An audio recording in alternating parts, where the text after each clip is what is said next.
अंगणवाडी सेविका आणि मदतनीस विविध मागण्यांसाठी संपावरती आहेत। अद्याप सरकारने मागण्यांचा सकारात्मक विचार केलेला नाहीये।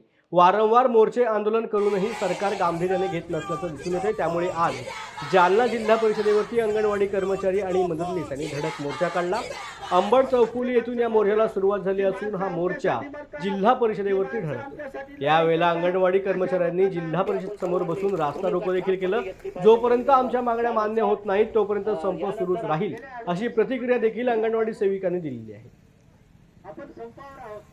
आणि आम्ही मोर्चा काढलाय पगारवाढपासून 4 तारखेपासून आम्ही डिसेंबरच्या 4 तारखेपासून आम्ही संपावर येतं। आतापर्यंत सरकारनं आमची दखल घेतली नाही, आम्हाला कोणी विचारपूस बी करीना, पगार बी वाढविना। आमच्या महिला याकुळ होऊन एका जागेवर पडल्या तर रोजचे रोज मोर्चे चालले तर आंदोलन चालले। आम्हाला वरून दबाव यायला लागला, काढून टाकू, आमकं करू, फलानं करू, आम्हाला आमची पगार वाढ करा, मेडिकल रजा पाहिजे, आम्हाला ग्रॅज्युएटी लागू पाहिजे, पेन्शनचा मुद्दा पाहिजे, पेन्शन दिली पाहिजे 26,000 कार्यकर्तीला आणि 20,000 रुपये मदतनीसला।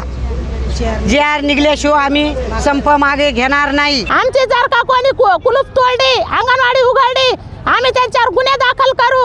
आमचा जर काही BP शुगर ना आमच्या महिलावर प्रेशर आणू नका। आणि जर काही आमची महिला एखादी दगवली तर आम्ही मनुष्यवधाचा गुन्हा याच्यावर टाकू।